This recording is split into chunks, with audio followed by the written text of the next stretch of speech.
नमस्कार। कल आज और कल बदलापूर येथे जी संतापजनक घटना घडली होती त्यावेळी मवियाचे अनेक नेते गळे काढत होते। चौकात फाशी द्या, तात्काळ फाशी द्या, गोळ्या घाला, असं करा तसं करा। अक्षय शिंदे नावाच्या नराधामाला पोलीस चकमकीत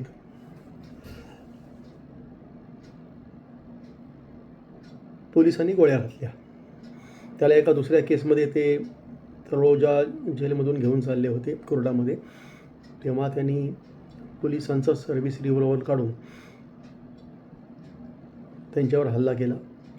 मोरे नावाचे पोलीस कर्मचारी जखमी झाले आणि स्वतःचा बचाव करण्याकरता पोलिसांनी जो गोळीबार केला त्यात अक्षय शिंदे जखमी झाला आणि त्याला रुग्णालयात दाखल केल्यानंतर त्याला मृत घोषित केलं। सामान्य जनतेची जी भावना आहे ती अत्यंत उत्स्फूर्त आहे, कारण शेवटी जनतेचं जे न्यायालय आहे ते सगळ्यात मोठं। मग सामान्य जनतेची भावना काय? सामान्य जनतेची ही भावना आहे की तो जर चकमकीत ठार झाला असेल तर पोलिसांचं अभिनंदन, आणि पोलिसांनी जर चकमक घडवून त्याला मारलं असेल तर त्यांचं डबल अभिनंदन। पोलिसांचा वचक राहिलाच पाहिजे। अशा घटना करणाऱ्या लोकांवर किंवा अशा घटना ज्यांच्या डोक्यात आहेत त्यांना पोलिसांचा वचक राहिला पाहिजे। काय होऊ शकतं खरं म्हणजे आमचं दैवत स्वर्गीय बाळासाहेब ठाकरे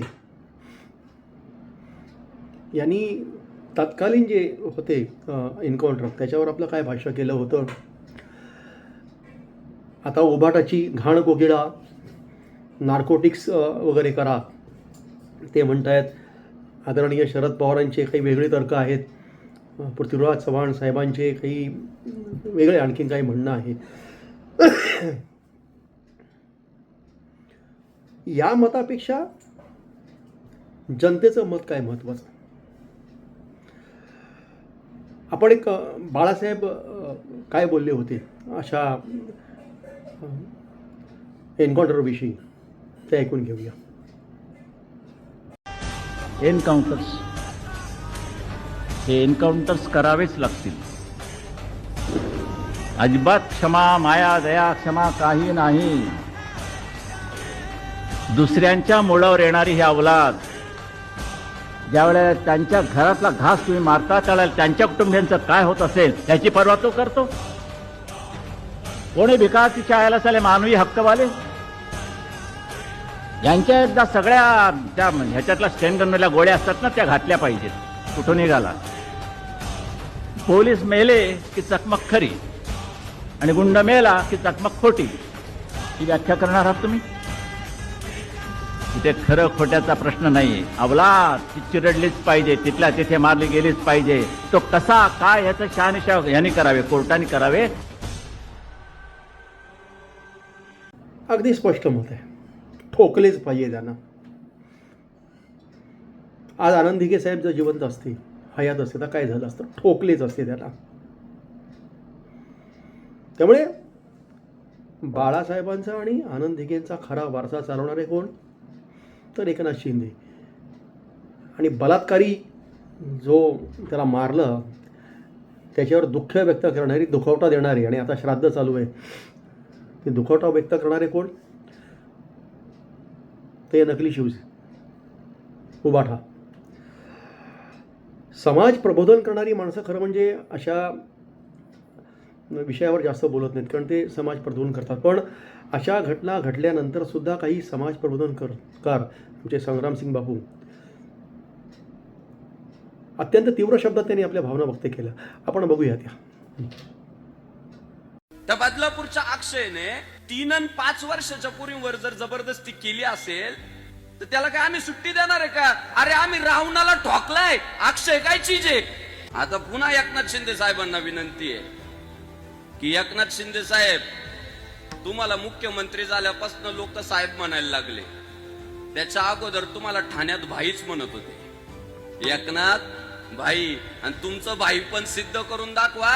त्या अक्षयला कोर्टात नेता नेता ठोका, आम्ही तुमचं अभिनंदन करू. बदलापूर प्रकरणामधला आरोपी अक्षय शिंदे याचं एन्काउंटर झालेलं आहे. आरोपी अक्षय शिंदे याचं एन्काउंटर झालेलं आहे.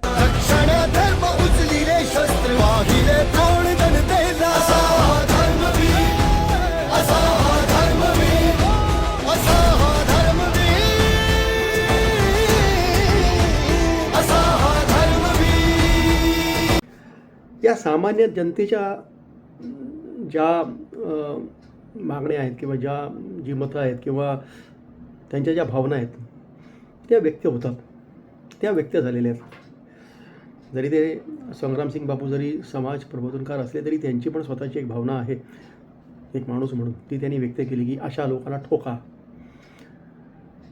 आणि खरंच म्हणजे जाळपोळ करणारे, गुंडगिरी करणारे, दगडफेक करणारे, सरकारी संपत्तीचं नुकसान करणारे, सार्वजनिक संपत्तीचं नुकसान करणारे, पहिली गोष्ट यांचा मतदारांचा अधिकार काढून घेतला पाहिजे.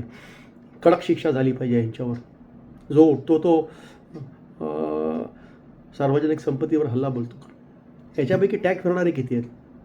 तुम्ही आमचं नुकसान करताय, जे आम्ही टॅक्स भरतो त्यांचं नुकसान करताय. त्यामुळे जर कोणी आपल्या कबुली जबाबात अशा प्रकारचा हीन प्रकार, अशा प्रकारचा संतापजनक प्रकार केल्याची कबुली दिलेली असेल पोलिसांना, त्याला तीच शिक्षा लागली पाहिजे जी विदेशात बऱ्याच देशामध्ये लागते. आणि त्याच्यावर कोणी गळा काढण्याचं कारण नाही. तो हरामखोर अक्षय शिंदे कुठल्या धर्माचा होता किंवा काय, त्याचं आडनाव काय होतं ही गोष्ट वेगळी. आता बालबुद्धी एक आहेत, येड झवे. शिंदेचा एन्काउंटर शिंदेने केला आणि आता ते दुसऱ्या शिंदेचा एन्काउंटर. अरे बाबा, तुमची लायकी काय? एक साधी ग्रामपंचायत निवडणूक तुम्ही निवडू शकत नाही. 2004 नंतर पासून ते 4 वेळा विधानसभेत गेलेले आहेत. लोकांनी त्यांना निवडून दिले त्यांच्या कामावर. त्यांचे 40 आमदार त्यांनी मतं दिली म्हणून तुम्ही राज्यसभेत गेलेत. गद्दार तुम्ही आहात, बेईमान तुम्ही आहात. त्यांची मतं खाल्लीत, राज्यसभेवर बसलेत, त्यांच्याच नावाने शिमगा करताय.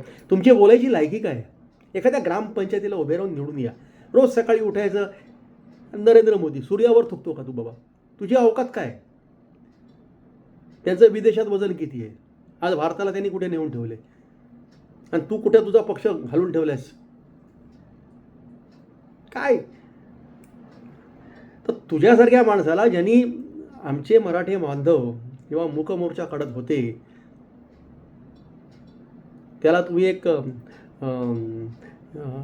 ग्राफिक्स देऊन मुका मोर्चा, 2 महिलांची चित्र दाखवून ही तुझी मुका मोर्चा म्हणजे ही तुझी महिलांविषयीची स्वतःची म्हणजे भूमिका किंवा तुझं मत किंवा तुझ्या मनातल्या गोष्टी या. एका महिलेला अरबाच्या शिवीगाळ करणारा तू, स्वप्ना पाटकर, किती घाणेरड्या शिवीगाळ केल्यास. तुला काय अधिकार आहे रे महिलांविषयी बोलण्याचा आणि अशा गोष्टी तुला विषयात पडण्याचा? तुझी लायकीच नाही आहे खरं म्हणजे. आणि मला वाटतं जेव्हापासून हा तुरुंगात गेला होता, जेव्हा याला कळलं की हा तुरुंगात चाललाय तेव्हापासूनच हे वेडा झाला होता. हा 12च्या भावात गेला होता कामातनं. तो तेव्हापासून आत्तापर्यंत आल्यानंतर असाच बरगळतोय. काय पण सकाळी उठल्यावर काही बरगळतो. म्हणजे काय, तू आहेस कोण बाबा? स्वतःला काय बाळासाहेब ठाकरे समजतोस तू? हां, तुझ्या मताला किंमत किती? उभाटायचे सैनिकी तुला शिव्या घालतात, ही तुझी लायकी. असो, पण जे खरे शिवसैनिक आहेत त्यांनी आनंद व्यक्त केला की त्यांना परत त्यांचे आनंद दिघे मिळाले. त्या महिलांच्या डोळ्यातनं अश्रू आले की आमच्या आया बहिणीचं रक्षण करणारे जे पहिले आमचे आनंद दिघे साहेब होते ते आम्हाला एकनाथ शिंदे साहेबांच्या रूपाने परत मिळाले. ऐका ती महिला काय बोलते. दिघे साहेब आम्हाला परत मिळाले. शिंदे साहेबांच्या रूपात आम्हाला आमचे दिघे साहेब परत मिळाले. शिंदे साहेबांचा आणि शिंदे साहेबांना माझा हात जोडून नमस्कार आहे. भेटला विठ्ठल माझा, भेटला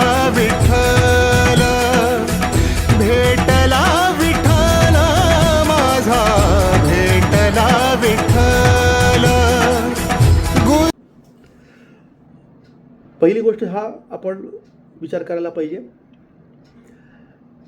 3 वर्षाचं लहान बाळ बच्चू, जिने अजून जग बघितलं नाही, अशा लहानग्यांच्या बाबतीत जेव्हा असे घाणेरडे विचार येतात आणि ते प्रत्यक्षात तो एखादा व्यक्ती करतो, आणि मग आदरणीय दैवत बाळासाहेब ठाकरे यांच्या म्हणण्याप्रमाणे अशा लोकांना समाजात राहण्याचा अधिकार आहे की नाही, बघा ते अशा लोकांना समाजात राहण्याचा अजिबात अधिकार नाही. यांना समाजापासून वेगळंच केलं गेलं पाहिजे. पोलिसांनी खऱ्या चकमकीत जर त्यांना मारलं असेल, त्यांचं अभिनंदन आहे. तुम्ही पोलिसांवर हल्ले कराल, म्हणजे जसं आता उदयनराजे बोलले किंवा अजित पवारजी बोलले की पोलिसांवर तुम्ही हल्ले कराल किंवा त्यांच्यावर तुम्ही अंगावर जाल, तर ते काय तुमची आरती ओवाळणार का? तुम्हाला ठोकणारच ते. पोलीस हा पोलीस आहे. पोलिसाची भीती, पोलिसाचा जरब असायला पाहिजे, कायद्याची भीती असायला पाहिजे, कायद्याचा जरब असायला पाहिजे. स्वतः उदयनराजे बोलले, आमचे राजे बोलले की त्याला पब्लिकच्या हवाली करायला पाहिजे होतं, जनतेच्या तुडून मारायला पाहिजे होता. ही एका बापाची, जो संवेदनशील माणूस आहे त्याची भूमिका आहे. उबाटाची भूमिका काय आहे? नार्कोटेक्स करा पोलिसांची. कोण बोलते? घाण कोकिळादी. हा रोज काय घाणघाण बोलत असते, काय देवांवर बोलले, काय तिचं नाव पण घेऊ शकत नाही आपण. आणि दुसरा तो 1.5 पाव किलो. पोलिसांनी खरं काम केले आणि त्यांनी त्याला चकमकीत स्वसंरक्षणार्थ मारलं असेल तर त्यांचं अभिनंदन. आणि असाच ठोकला असेल, डबल अभिनंदन. जय महाराष्ट्र.